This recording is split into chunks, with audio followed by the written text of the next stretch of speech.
Well, hello, everybody, and welcome to episode 6 of the Drop Temp Coffee podcast. This is Tim Howard and Keri Elliott.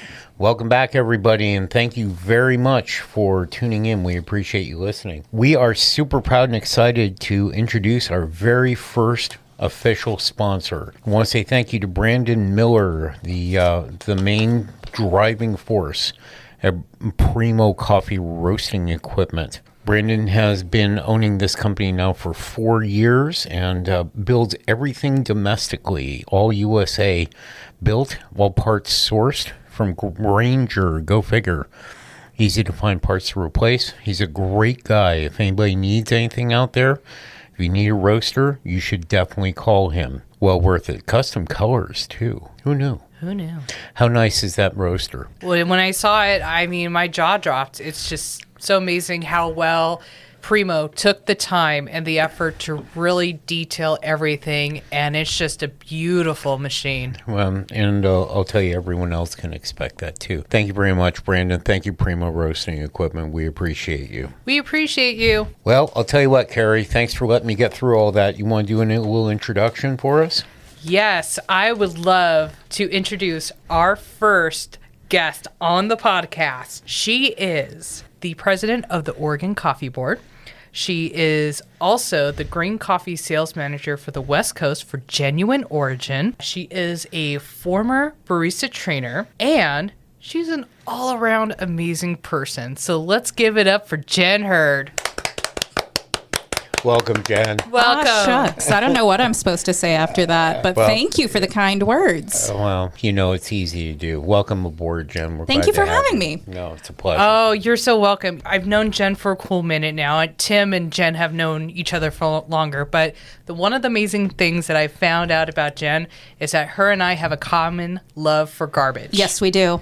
Yeah, Shirley Manson for the win. Lifelong crush. Yes. Mm-hmm. Yes, Yeah. Indeed. Well, I also want to say anybody that can sing along with the psychedelic furs is A-okay with me. You will also find a lot of post-punk and new romantic in my library. Yeah, God bless that. Thank you so much. Oh, Jen, you got to talk about the mug that you brought in. It is so cool, guys. It is. Can you describe the mug to everybody? So this is from Ladro Roasting, and my friend Ryan is the head roaster there, and he posted a picture of this fellow tumbler on his Instagram, and it's a riff on the London Calling album cover by The Clash, but it's Ladro Calling, and it's adorable. So thank you, Ryan.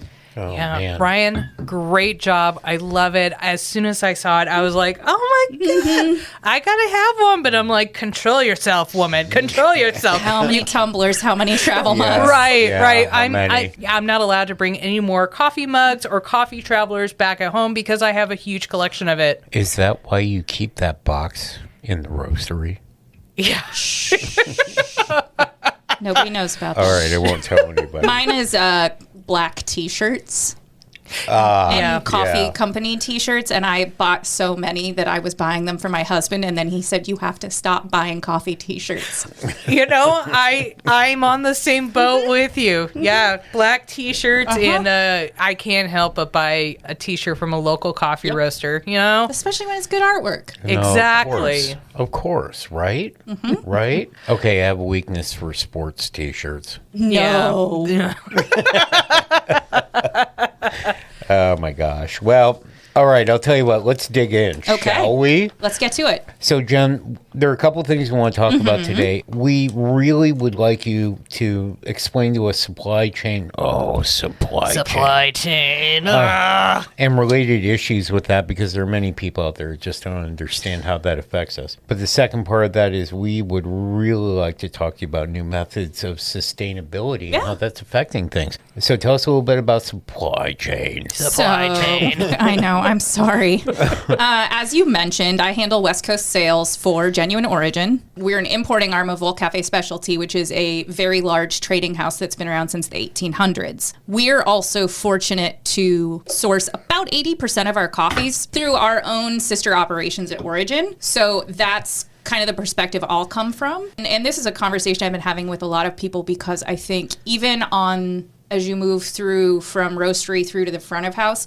everybody doesn't understand what's happening, even though it's hitting us in like all aspects of our life, right? I had to buy a washer last year. It took months. Like supply chain issues are hitting everything.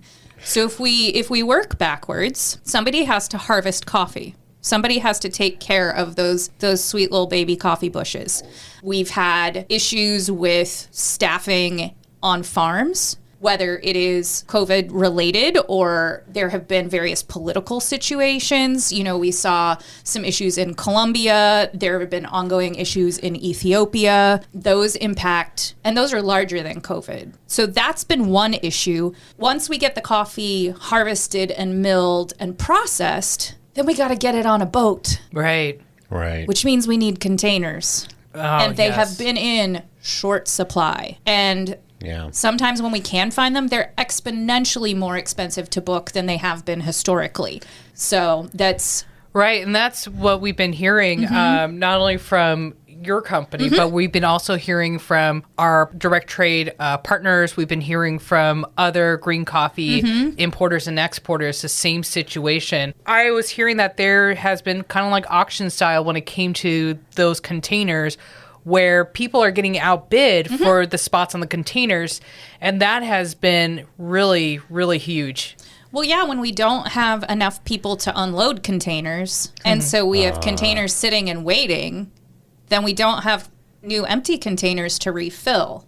Right. So we've hit a bottleneck there. Then you get into the cost issue. I know for us, the most difficult have been Brazil and Peru. I also know last year, Indonesia was a major struggle for us, and that's one of the few places we no longer have an operation. Getting coffees out of there took months longer than we planned because containers in Asia, I mean, and also with Ho Chi Minh being shut down for a while, it was rough. So those have been issues. We're waiting to see. It's still early to see what things are going to look like for this year because a lot of our centrals are just beginning that process. Could you take a second to explain centrals that people might not know? Absolutely. Thank you for asking. Sure.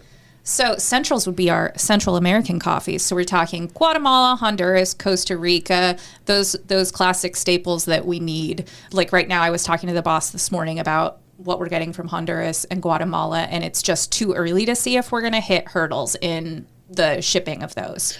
So you really are unstable in the orders that are coming in and the coffees you're going to be seeing. That's why we have those little talks. Yeah, and I think that I hope that it won't be as bad as last year, but we're all in kind of uncharted waters. You know, if you made a list of the top 100 things I would encounter in my 40 years on this earth so far. 22 years. This would not, like, the pandemic and the bottleneck that we have experienced with supply chain would not have been on my top 100 things just ever in a million years. So once we get the coffee finally on a container, yay, the coffee's on the water. For people that don't know, coffee gets shipped on boats. Yes. We're not air freighting coffee around. That's way too expensive. So once the coffee gets on a boat, we got to get it to a port, which we need bodies to unload it. And if you've been following the news with LA and Seattle and seeing how those ports have been so backed up, I know some people won't even ship to Seattle anymore. It's been rough. Oh, it's been that bad in Seattle.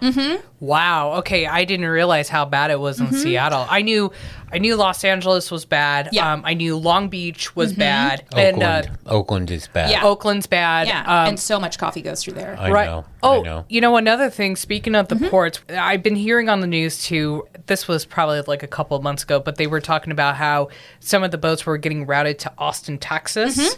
Has that been the case in your situation with the coffees your company sources? Not for us yet. We've talked about Houston, but we haven't moved forward with any of that yet because we have to look at the cost and what the additional cost would be to continue to move a coffee and then move it again, because most of our stuff comes through Pennsylvania originally.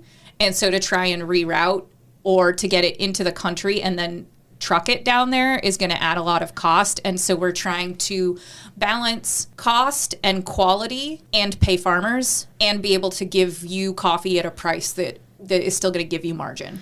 This is the thing that's out there. I've always subscribed to being able to make enough money to make things happen. And hopefully I've always treated you with the respect that you deserve. But in this case, we've all seen a gigantic increase in wholesale costs of coffee. Absolutely. And that goes back to the market, right? Over the summer, we saw the market go from what, 150 to 2.25 in the span of a couple of weeks. Okay, so it's time to ask about C coffee. Okay. The commodity market for coffee. All right, so the commodity market is where those numbers were coming from. Correct. Okay. Could you give us a little explanation of commodities versus specialty? Yeah. So as you mentioned in one of your previous podcasts, right? Specialty starts at an SCA score of 80. Yeah, I made a mistake on that 2 weeks ago. But you got it But you corrected. owned it. Well, I did correct it. That's what we do. We grow, we move on. Right, right. Yeah. And so the majority of the coffee grown in the world is under that level. It's what we call commodity coffee or commercial coffee.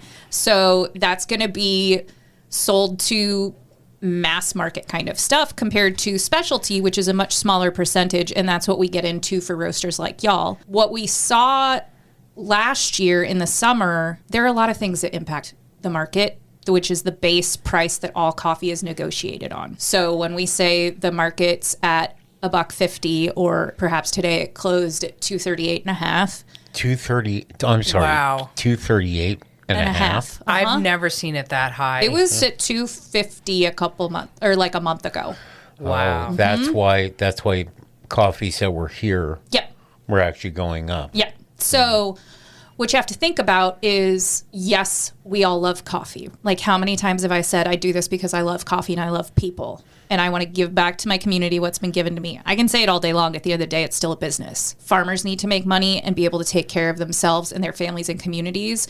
Importers need to be able to pay people like me to sell coffee. And yes, I'm a middleman, I know. And then you as roasters need to be able to make money off the coffee. And if you don't know what those numbers are, you're doing it wrong, but that's a different conversation. We both know. I know. You know we know. I know. Okay. But yeah, so what we saw last year, it was August, Brazil, who is the main producer of coffee in the world, had 3 major frosts. The market shot up. There's also been a drought, also potential for lower production in Colombia and Brazil. There's also scarcity because of all these supply chain issues. I've heard about farms who have not been able to produce the same quality that they have in years past. We can't get coffee moved. This all impacts the price. Now, real quick, when we talk about the C market, from my understanding with the C market is that because Brazil is the biggest producer of coffee, the C market really focuses on what's happening with Brazil, and whatever happens in Brazil affects the rest of the world when it comes to coffee production. It's a very, very big impact, yeah. And I mean, even for us, Brazil is our biggest seller day to day. And I can be transparent about this because our prices are all right on our website. Brazil that was $2.47 last summer is now about $1 above that. And we hold off as long as we can, but at the same time, if the market keeps going up, we have to do something, or else the next time we bring that coffee in, it's $6 a pound because we didn't plan well. And that doesn't help you. No, as roasters, it's hard because it's a crazy time that we're living in. We're dealing with the pandemic. We're dealing with inflation. You're seeing rising costs when like your washing machine, even at the grocery store, prices are going up. As us roasters, we try to do our best to not raise the prices, but it comes to a point where we're kind of in a corner because we're facing all these challenges around the world, and we want to be able to support companies that support the farmers, like Genuine Origin, but we also have to support ourselves as business owners to be sustainable and be able to provide the best quality coffee that we've been consistently giving to our customers over and over. And unfortunately, that does have to come to raising prices. Yep. Right. Like for me, the pivot that I had to make because of the C market and everything else going up was at one point I was offering 1 pound bags of coffee. But for my business, what I had to shift into is offering 12 ounce bags of coffee and raising the price because number one, it's the sourcing. I'm having, like you were touching base with Indonesia, I'm having a tough time sourcing coffee from Sumatra. There are a couple of coffees that I'm having some issues sourcing. And so to save my inventory that I had, for me, it made sense to shift to 12 ounce bags. And yeah, unfortunately, I had to raise the price on it, but I also have overhead costs and other things. I it impacted me a lot. But you know what? At the end of the day, my customers come and support Elliott and Murray.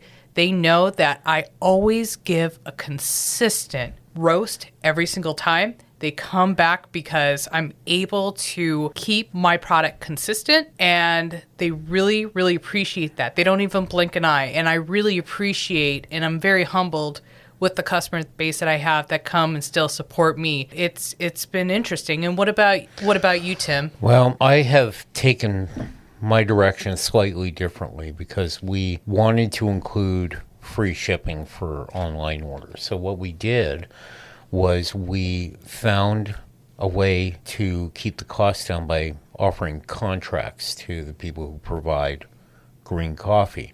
Now, for me, contracts mean that I agree to buy a certain amount of coffee at a certain price over a certain period of time. The thing about contracts is they come to an end. And then all of a sudden you have to deal with these price increases. And that's been happening recently. We had to see across the board a $2 increase to my 1 pound bags. I've always preferred to do a 1 pound bag. Have always preferred that, just personal preference. But we've been able to try to keep things down. My overhead is really in terms of paying rent and paying for supplies like bags. You know, those things actually cost money. So what I really wanted to do is just maintain a certain expected quality of coffee. The other part that I've done is I've changed a whole number of coffees and announced to people certain coffees aren't going to be available. Keep checking back. By the way, with that, Jen, I want to acknowledge the hard work that you've been doing for us. Oh, shucks. Thank you. No, it's appreciated. Thank you. I feel very lucky to work with as many incredible coffee professionals around the country that I get to work with. But you both made some notes that I think are worth hitting on. Regarding 12-ounce bags, to me, it's always like ice cream. Half gallon's not a half gallon. They downsized. They sell it to you for the same price, and that's just what we do now. And I think it depends on your market. I don't necessarily think there's a 100% right answer on who needs to sell a 12-ounce or an 8-ounce or a 1 pound or a 2 pound. Right. I also think the exact thing you talked about with your price increase, I have had that conversation so many times, and people get terrified. But my advice is do regular incremental increases, and then you're not having to do $1 or $2 to make up for costs because your bags are more expensive, your labels are more expensive, printer ink is more expensive if you can find it. So that's, and I go back to Starbucks does it every year. They increase their prices. And so that's your way as a small business to make sure you protect yourself. And exactly that, those people that are loyal to you, it's not like they're going to run screaming for the door. The very small amount of power I have as a consumer in this world is where I choose to spend money and who I choose to support with that money. And I think that that's probably the way a lot of your customers are too. I could buy a lot of coffee out there. You can. And it's, you know, a minor difference in price. So why not buy from people that I feel good about and I know that I support their practices and principles. And so that's what I would encourage other roasters to think about too, rather than just fearing that everyone's going to run out the cafe or the shop door. I think we're pretty lucky to be in this part of the country, particularly because Portland really is kind of a mecca for coffee. But we see it all over the place. The people I respect the most in the industry have all had to see increases. Oh, absolutely. It's, again, it's a business. I don't say this to pass any kind of judgment. You cannot build your entire menu off of $7 coffees. It's not doable. Would you take a second and explain the phrase $7 coffee? Yes. So thank you for asking all these questions. So, you know, we look at right now, coffee prices on our website are anywhere from about $3.15 upwards of the most expensive coffee on there right now is $11. But mostly they hover, the most expensive coffees are in the $7 to $8 range. And what I mean by those is the lower price point coffees are going to be solid, easy, consistent Central and South American coffees. They're not going to knock your socks off, but you're not going to be mad at them. And that's what you can build a business around. Compared to these $7 to $8 coffees that are those really interesting, complex, different processing methods, small farm, small mill coffees, and then there are the most expensive coffees we buy. That's not what everybody's going to drink, and that's not what you buy pallets of. When I say you can't build a menu off of $8 coffees, that's what I mean. And the thing to me is you need that spectrum of coffees. You need those $3.50 coffees. You need a little bit of the $7 to $8 coffees, but it just, be honest about it. Just we all want to make people happy. We all want to meet our market. So you got to buy to fit that. I don't know where I was going, but point being, it's okay. You got to have a versatile menu. Yeah, well, Right. Keri and I have slightly different takes on our menu. Like right now, I'm rocking 13 single origin coffees. That'd be coffees I feel like that's that are not actually blended. low for you. It is. Yeah. I've had actually to trim 6 regular coffees. And we had to announce to people that we weren't going to be able to continue carrying them, at least not at this point, because of supply chain. Supply chain. Right. So if we want to get back to that, then the coffee gets to the country, right? Right. Somebody's got to take it off the container. Somebody's got to truck it to a warehouse. And then somebody's got to unload it at the warehouse. And then somebody's got to ship those coffees. Okay, so this is a perfect opportunity to say thank you to everybody at Costa Oro. Yeah. Yeah, and to say thank you to you because of the shipping of your boxes. One of the things that Genuine Origin does for us is they actually offer 65-pound boxes. Now, usually bags come in between, say, 130 pounds and 153 pounds. So by doing a 65-pound box, we're able to go in and play with different coffees. That's why I have a secret menu. I really like having the secret Like menu. an In-N-Out secret menu? Yeah, like just like that. Like the Flying Dutchman In-N-Out burger? You mean the mediocre burger? Those on them fighting words. For those who don't know, I'm originally from Southern California, born and bred, and I live off of In-N-Out. So come at me, bro. But I love my In-N-Out. Do we have okay. to fight because I like Shake Shack better? Oh, our Burgerville? Well, Come you know on. what? No, Heck Burgerville chocolate and shakes. Their pumpkin shakes are not what they used to be. No, they're not, but their Marionberry shakes Okay. are. You know, Burgerville's aight. You know, it's doable. I'm sorry, did you say I? Aight? Wait, Jen, are you going to jump in with I? I'm going to stay here. Okay, good. Smart. Very smart. Oh, man. Oh, boy. I think. Okay, this wait a is- minute, wait a minute. What? Peace. Okay, Peace. peace. Yeah, we're not here criticizing. Wow, you're burgers. putting up the peace You actually sign. did the 2 fingers. Yeah, I did. Peace, man. Do peace. Well, you know. Dude, love. For those who don't know, I'm from San Francisco. That's like a hand sign. I like to do that instead of flipping people off when I'm driving. Oh, do you flip people off while you're No, driving? but I yell in the car a lot. Oh. Yeah. But I will peace sign people if it's especially egregious. You know what? That's great. I'm going to use that. Or a thumbs up. Oh yeah, that With this- confuses people. Or waving. Waving at people. It No, gets them even more mad. That doesn't even confuse people. It just makes them angry. Hey, you made a mistake. But yeah, I think overall, this is an ideal time for roasters and small business owners to really be looking at their costs and making sure that they're building in those margins and that they know who they're trying to reach with their coffees in the first place. Because goodness knows I love a branding and company values conversation more than anything. So how are we doing? Oh, y'all are doing great. You know exactly who you are and who you're trying to sell to. Thank you. Yeah. Yeah. Yeah. Appreciate that. All right, you ready to jump? Yeah. All right. Second side, this was talking about sustainability, and I know from experience that is one of your absolute favorite subject matters. It's true. You know, it's okay, and honestly, you set a good example for the rest of us. So what do we have that's going on sustainability, and what's new? Yeah, so backing up, when I saw the job get posted for Genuine Origin, the thing that really drew me in about it was the work going on at Origin. Because Genuine Origin actually came out of an internal sustainability initiative from Volcafe called Volcafe Way. They hired a couple hundred agronomists and field techs in coffee producing communities. Wait a minute. Agronomists? Yeah, people that study agriculture. I'm sorry that I did not know that Yeah. word. That's a 5-star word. Yeah. That was too big of a word for me to process. People that study agriculture. So the thing that really got me is it's not like they sent a bunch of flannel-wearing yahoos from Portland. They hired people out of the coffee-producing communities who have been there, whose families have worked in this industry, rather than us coming down there and trying to white savior ourselves into sustainability. This went on for 2 years before Go actually launched, but what they started doing was gathering data on how coffees were being produced, what was going into the earth, what was coming out, what kind of costs were associated with it, what kind of production was coming out of that. They started offering free education to farmers, and that was all with no strings attached. You don't have to sell us coffee, but we're happy to teach you how to run your farm in a way that's going to make you more money over the long term. We're always first in line to buy the coffee because that's the best way for us to reinvest in the program.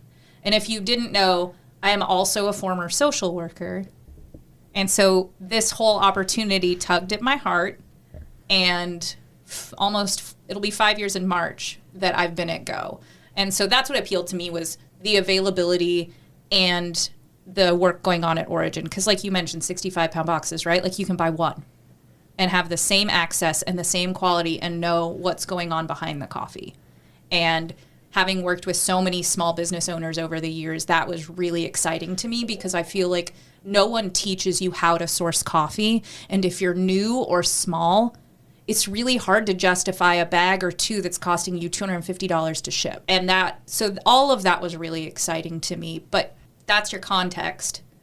So now what's going on, we're doing a little more work on our internal sustainability stuff, and it's getting a little more broad. We're just still in the goal setting phase right now, so there's not a lot to talk about, but there's a lot of cool things happening. I know I get these questions all the time, about labor in coffee, and it's so different everywhere. There's no one-size-fits-all answer to sustainability in coffee. There are different issues wherever you go.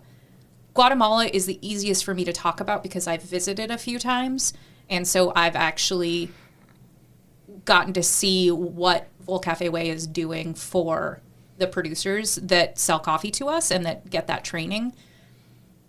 I think... Oh, yeah, go ahead. Yeah, no, deep dive in there. Please tell us a little more about so I think definitely for the consumers, and maybe even for some of our roaster friends out there, people don't understand what it takes to grow coffee and the years of effort it takes before you have enough to actually sell. When you look at a lot of these farms where they've been run generationally by families, they just keep doing what they've been doing. They may not keep books. They may have no idea what they're spending or making. They may... like pruning. I know we over-romanticize Origin trips, but for me, what was really helpful was having watched so many videos and read so many articles about coffee production and coffee milling. The process didn't really click for me until I was standing. You were right there and I in could person. see all of it and understand it. Right. So, well, I was able to see that personally for the first time in 2010. Yeah. It was really eye-opening to see people putting all that manual labor into creating a great coffee. Right. And no. I was going to say, because I'm fairly new to the coffee roasting scene and learning about coffee farms and just hearing all these amazing stories about people going to the actual coffee farms and the origins and what they see, what they process. I haven't had that opportunity to go. You will. Oh, I will. I will. You will. I will. But I'm just saying that for me as a newer roaster, because I haven't had these opportunities because of COVID and everything else going on in the world, I'm missing out on really understanding and learning the process, because there's only so much that you could watch so many YouTube videos. Like a close-up of a depulper. Yeah. Right. Yeah. I mean, there's only so much YouTube you can watch. There's only so much you can listen to, like from podcasts and whatnot. But I feel that being there in person, I think that would really, really help me as not only a business owner, but as a roaster to really grasp what it really, really takes when it comes to processing the coffee. And like you were saying, Tim, I will eventually be there. I got my passport. It's ready to go. It's I've been in coffee for almost 23 years. My first Origin trip, I was 19 years in. Wow. So it wasn't that long ago. Okay. Yeah, I've been roasting since 1982, but I didn't actually go to Origin until 2010. Okay, so I don't feel like super No. terrible. Well, and I think there are a lot of things to think about with traveling to coffee producing regions, even aside from the pandemic, carbon footprint, and what your goals are and what you're trying to do. I think it's a very complex thing to think about, and just traveling to go party and drink is maybe not the tack I would take. No. But it does happen. I'm not really much of an alcohol drinker. Yeah. I'm good with coffee, man. Like, coffee's my jam. I'll be all jazzed up. Oh, boy. No, but, I just wanted to touch base real quick here. It's like, even though I haven't visited a coffee farm, does that make me feel less appreciative for coffee? Absolutely not.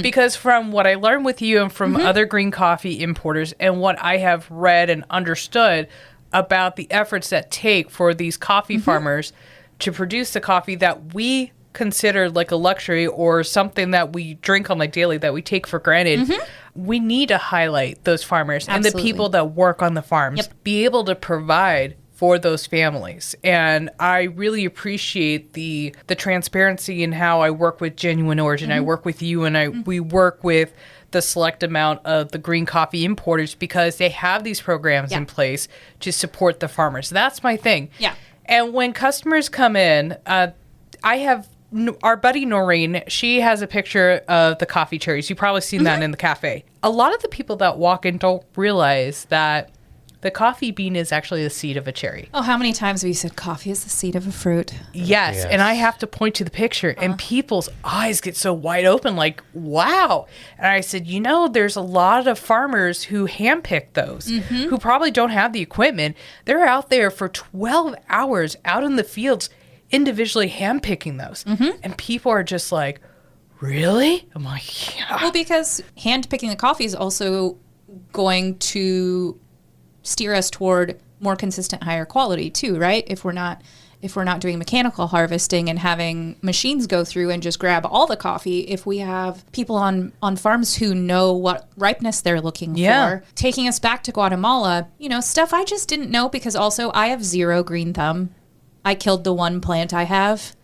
So there's just a lot I don't know about plants. You're never allowed to touch a coffee plant. I won't, I promise. Well, I touch my coffee plant all the time. I have Wilbert. He is my coffee tree that I've had for a little over a year now. Wilbert came from Kona, Hawaii. I'm terrible. I don't have a green thumb. Nope. But somehow Wilbert is still kicking, and it's going to probably take about another 2 or 3 years for him to produce coffee. Yep. So I'm trying all I can to make sure that Wilbert is kicking. When I talk about my lack of green thumb, I didn't know that when a part of a coffee, like a branch on a coffee tree produces, it doesn't produce again. I did not know that. Pruning is really important. So, one of the farms I visited when I was last in Guatemala, which has been a few years, but one of the big things was helping set up pruning schedules. Rather than just, hey, we're going to prune all the ugly trees, or we're going to prune everything, the Volcafe Way techs will help them set up 3, 6, even 9-year pruning schedules so that you're only pruning sections, so you always have something with production. Oh, yeah. Because it takes, once like you prune. said, 3 years, right? Yeah. So once you prune it, that's still the same amount. Wow. Okay, that makes sense. So they do work around that. I know another big one is fertilizer. So Yes. helping with soil analysis so that farmers can find more effective fertilizers, so they're not just throwing down ounces of fertilizer that aren't as effective and costing them money. I know that another big help has been with actually keeping books and keeping track of the inputs. So that's, fertilizer and anything like that. And with tracking labor, because a lot of coffee farms don't employ people. Well, they don't employ a full staff year round because the coffees around the world are harvested at different times. Those are some of the things that have gone on in Guatemala. I know in Uganda, Chagalani, our operation there, has worked really hard to offer parents childcare and help with schools because child labor is such an issue in Uganda. Right. And so they look to find ways to support parents so they're not sending their kids to pick coffee. That's one that we were really especially proud of. Was it 2018? Chuggalani won a sustainability award from Rainforest Alliance for that work. And so that continues on to this day. And I know that's a concern. I get asked that kind of question a lot. And like I said, it's different everywhere. So. Oh, I did want to ask about quality assurance. Mm-hmm. When it comes to quality assurance, I get a ton of questions about farmers markets. Mm-hmm. And I'm sure Tim has too. I know where this is going. Yeah. So, yeah. Are you going to ask me about mycotoxins? Yes. Okay. Yes. If you don't feel comfortable with it, I will totally talk about it. It's just so silly. Okay, let's hear it. Yeah, let's give us an explanation about why this is such a huge topic and what's the best way that a roaster can know. That's the more important piece, yeah. Right? Like, how do you talk to your customers? This is all because of Bulletproof, isn't it? Yes. Okay. Because the water that we wash coffee with is dirty, right? That's what, right. That's the thing that drives me insane. I know. Anyway, mycotoxins are a form of mold. And what do you need for mold to exist? Moisture and heat. And if we didn't process our coffees properly, then they could get moldy. But that would impact the score. Correct. And then we probably wouldn't buy them. And that's where quality assurance comes in. Yeah. And that's the thing that I have to explain to people. Yep. Is that when it comes to specialty grade coffee, if the coffee is harvested, it's going through the coffee process. There is always a quality assurance grader that will be there. They are specifically trained to make sure that there's no bug infestation and fungus and the mycotoxins and the mold, basically. Yeah. Really, the big thing with the mycotoxins conversation is that we dry our coffees properly to a sufficient amount. And the coffees we buy are dried properly. And if they weren't, that's when we would have those issues. But like I said, those would really heavily impact the score. And then we wouldn't buy those coffees. Mycotoxins are also in a lot of household stuff. There's that. Yeah, thank you for that. Yeah. No. That's like, I don't want to compare that to like, dry aging meat, right? Right. I mean, dry aging meat is totally a different form of process. Yeah. But the similarities between those are percentages of moisture. Right. And we get all Correct. that information. Yeah. Everything's, give or take in that 11 to 12% range outside of Sumatras. The idea, and just as a note, 11 to 12% is less than bone dry. There's very little moisture. The average human is 84% moisture? 80, 90, something like that. It's a lot. Yeah, so it's way the other end of the spectrum. And then, you can get into roasting and cooking things off, but there's so much variability in that I wouldn't make an assessment based on that. But the fact that the coffee is processed properly and safely is really all that people need to know. Exactly. This is the thing. We do not build our reputations on coffees that are going to make people sick. Heck no. Exactly. And like, if I get a coffee and I see there's quote unquote, I'm using finger quotations, signs of mold, I'm going to be calling my green coffee importer like right now and be like, girl, dude, what's going on? Yeah, totally. Yeah. As you should. Like, there are always going to be issues with some coffees. I expect a certain level of defects or imperfections in some coffees, depending on where they're from and what quality they are. But you should always have that relationship where you can call that person up and say, hey, what happened? Where's the breakdown?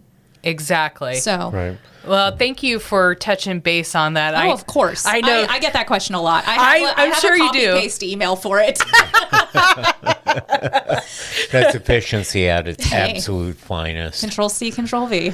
How about this? How about just a subject matter? What do you see coming down the pike for coffee? What might be new coming down the pike? Yeah. So One of the things I'm really excited about, and that is very close to my heart, is our Guatemala La Morena.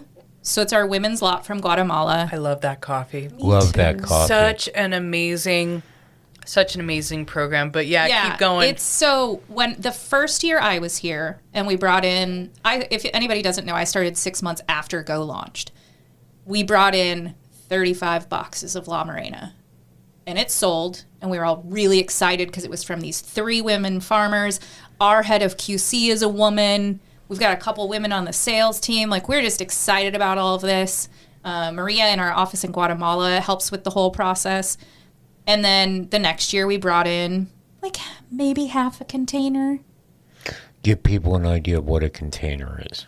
For us, it's 640 boxes. So about 320 bags. Okay. Yeah. That's a lot of coffee for those who don't know. Yeah, that's a lot. But yeah, the first year we brought in a container of La Morena was 2 years ago. And I think it sold, that usually lands in about June, and we sold it out in March. And we felt really good about that. And then 2021, we brought in a full container again, and it was gone by October. And so the support for this program. So it's historically, it's been about 24 farmers. They're all women in Huehuetenango in Guatemala.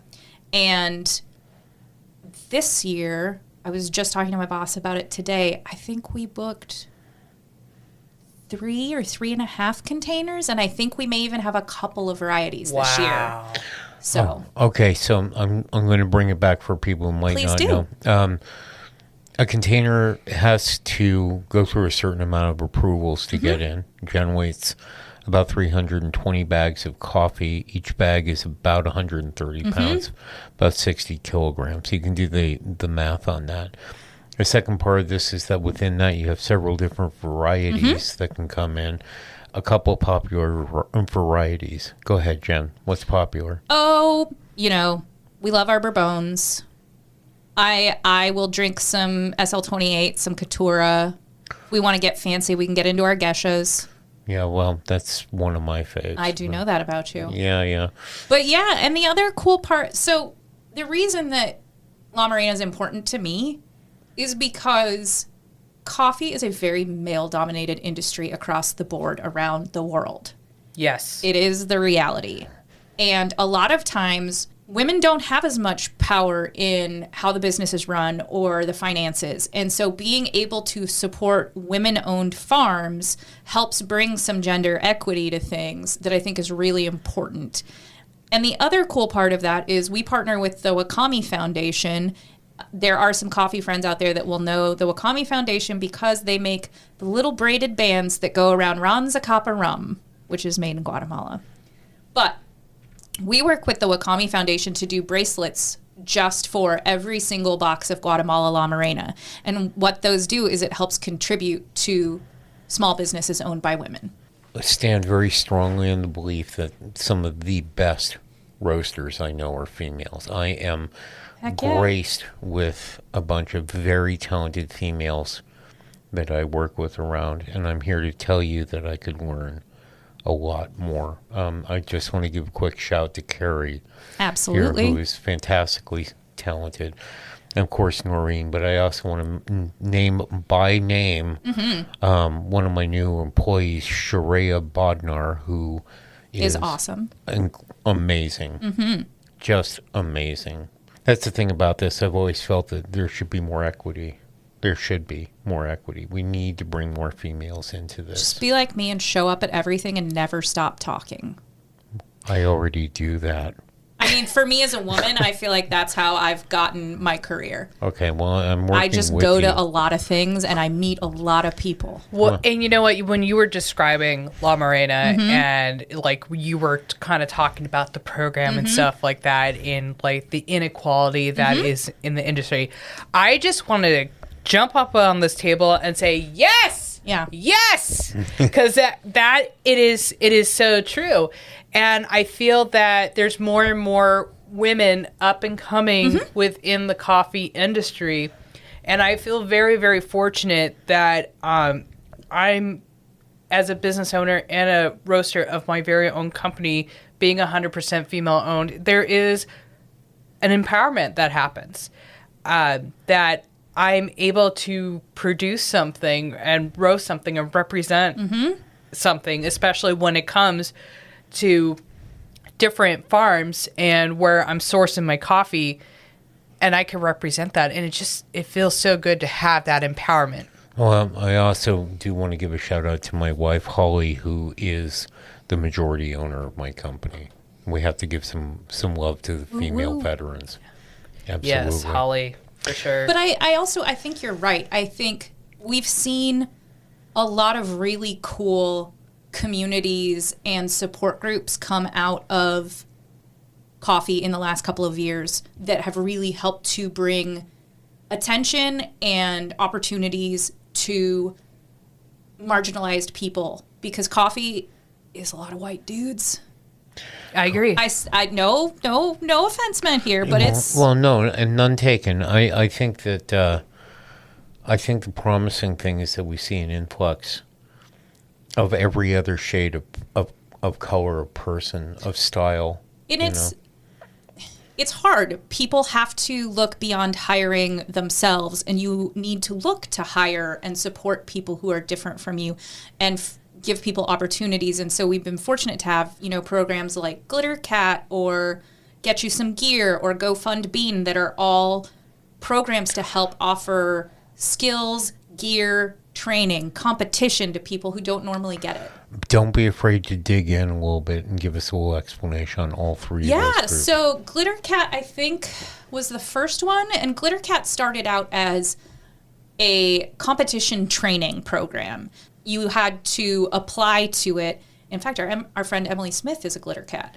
Hello, Emily. Yay, Emily. We still didn't forget you, Emily. We didn't forget you. Coffee competitions are really expensive to get into, and you have to have all your gear, and you have to practice, and it's a lot of resources and travel, and not everyone works for a company that's going to pay for all that.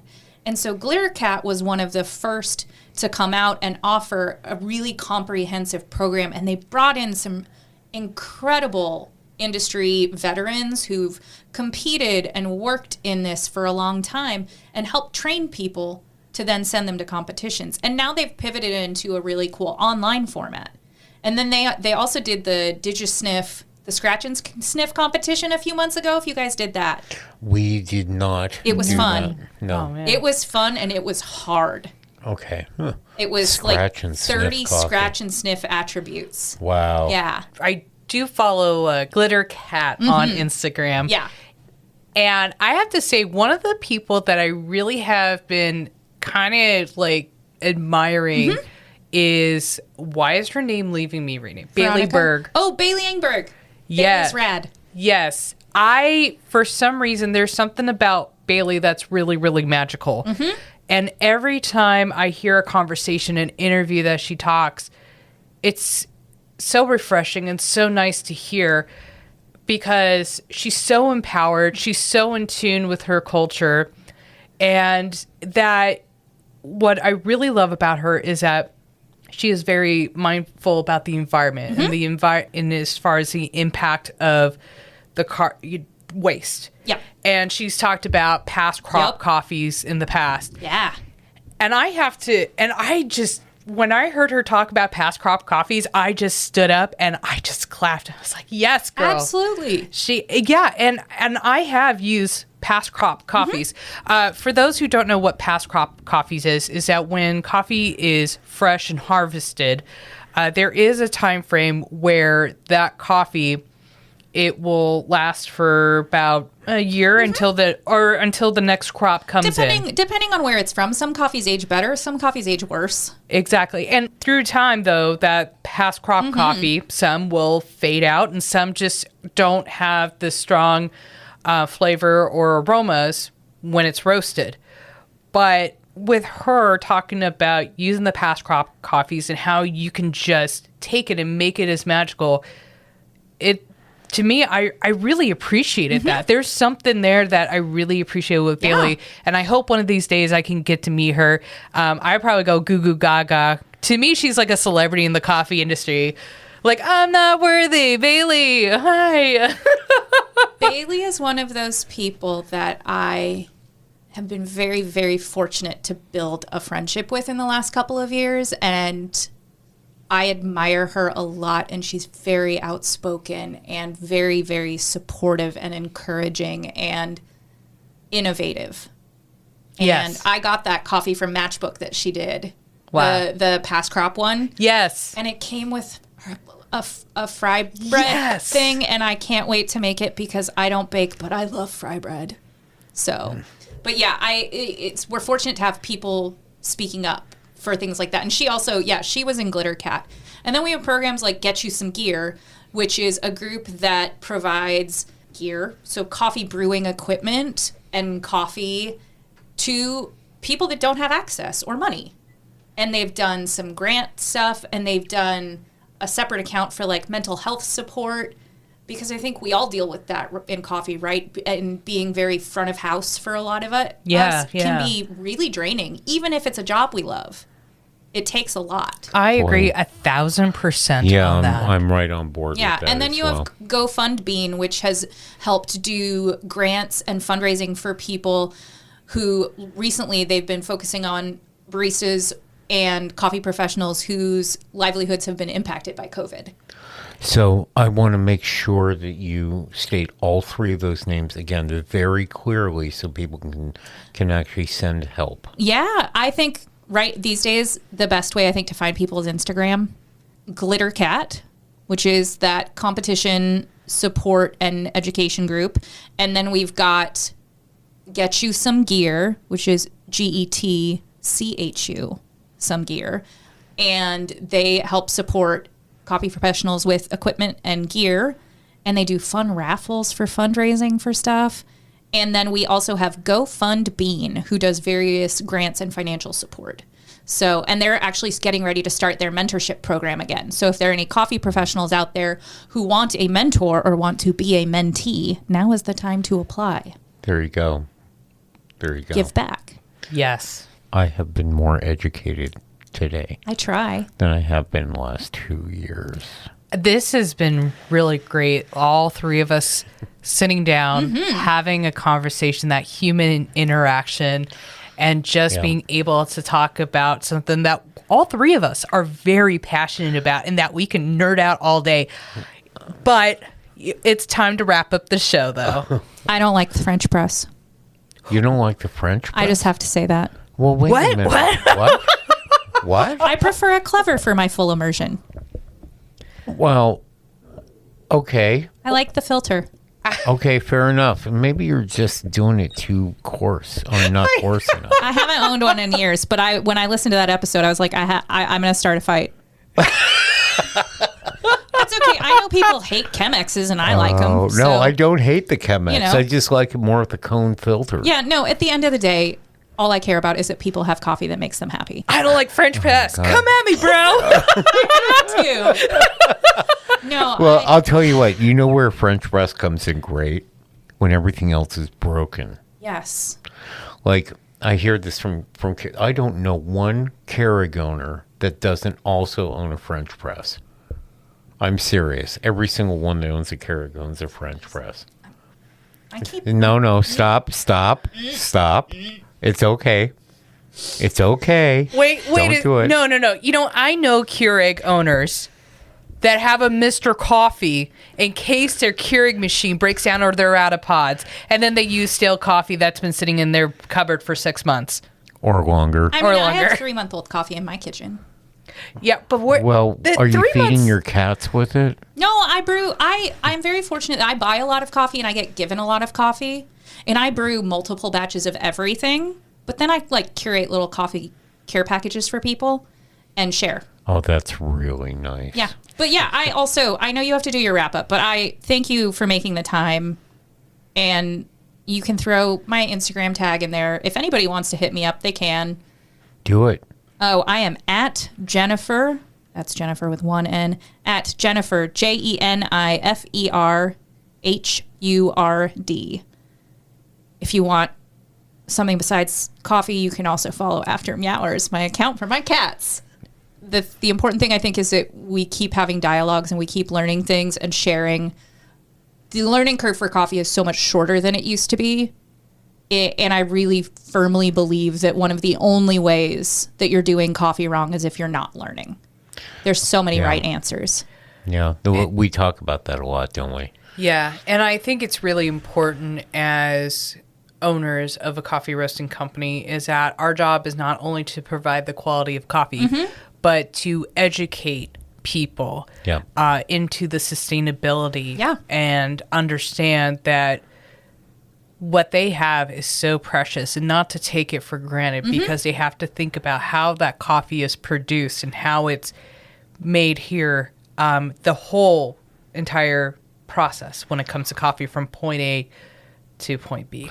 And that doesn't even touch climate change. Nope, not at all. Man. That's a whole nother subject. We'll have to bring you back in 10 years to see if we still have coffee. No, wait. What I was saying is I would love to bring you back on for another episode. We can touch base on climate change, and maybe we can also have maybe someone else also come on to the show and touch base. Yeah. I think that's a great idea. I do too. There's so much out there, and you know a lot of really great, talented people. Yeah. Yeah. Ooh, Today. okay. Okay, so I want to give a shout out to a couple of people. I'm going to start with the Oregon Coffee Board. Oh, hey. And the reason for that is the Oregon Coffee Board is one of the most cooperative groups I've ever known. People there are super helpful. Lots of amazing professionals, lots of people you can ask for help from, and everybody is willing. And I will say, as the president of the board, I know we've been a little quiet the last year. It's really hard to run an events-focused nonprofit in a pandemic. And we're working on some new projects that I think will be really fun and not on Zoom because we're all kind of zoomed out is the other part. Yeah. So do stay tuned. Keep on our social media because there's going to be some fun stuff happening. We're actually having a big planning meeting tomorrow. Remember, Oregon Coffee Board's a nonprofit. It's true. We are here to help support and uplift coffee professionals and consumers. Okay, Jen, give us a second shout out. Ooh, I know. So one of my dearest friends owns a couple of cafes and a roaster in town, but also just started a second project with an Oatly scholarship, and it is called Community Funded Coffee.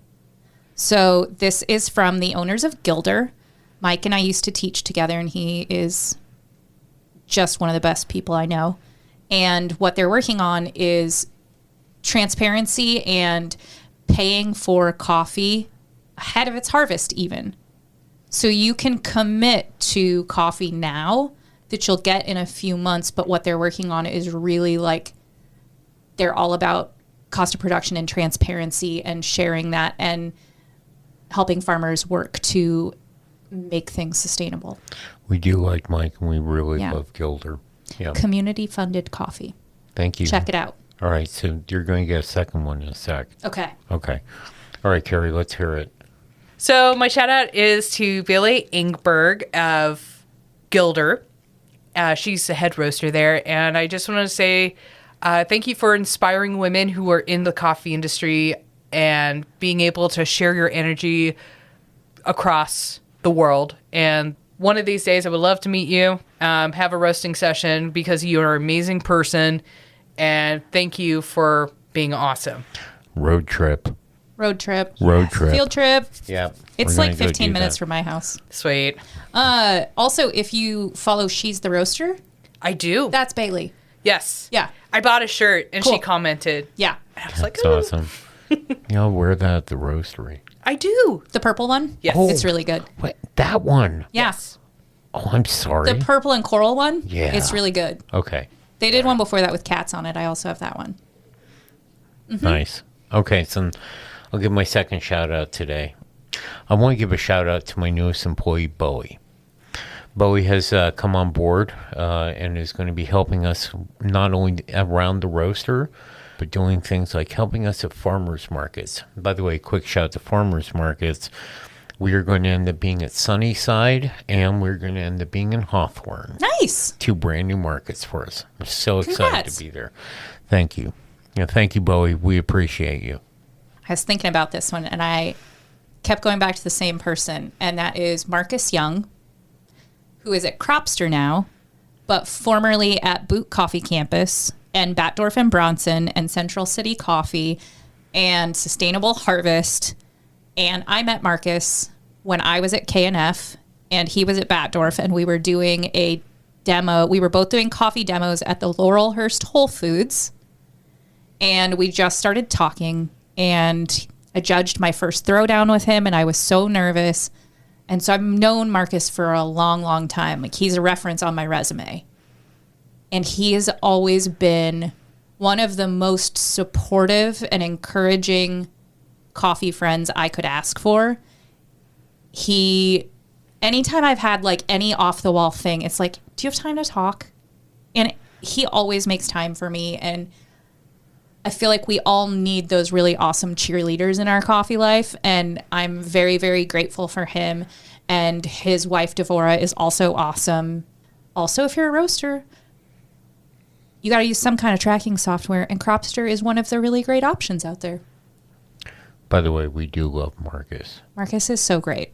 We do. We love Marcus. So he's only been at Cropster for a few months, but I'm sure he's already making great changes for them. So Good. That's awesome. So that's my other one. All right, you hit it. Give All me right. one more.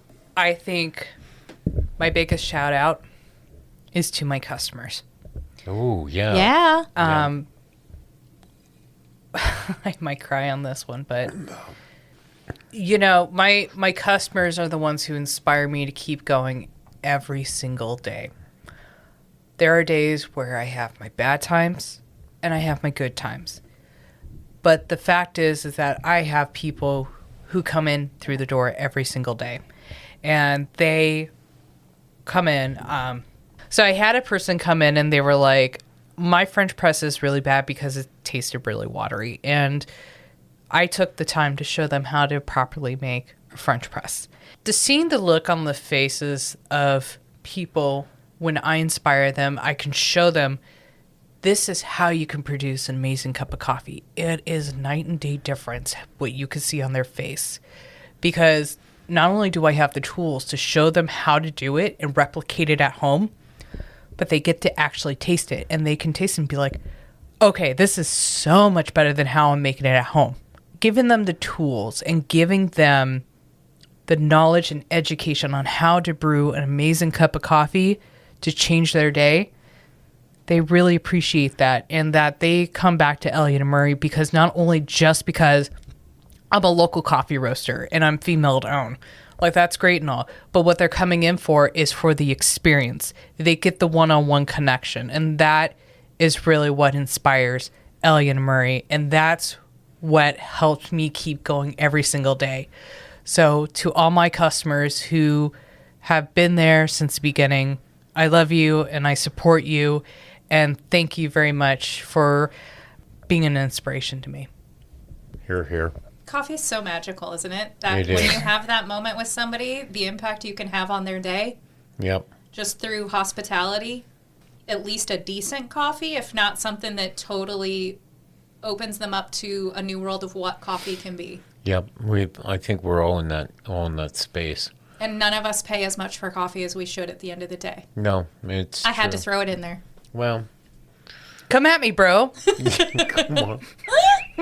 But it's true. It's I think that is what keeps a lot of us here. Exactly. Keri, have fun time. This is a great session.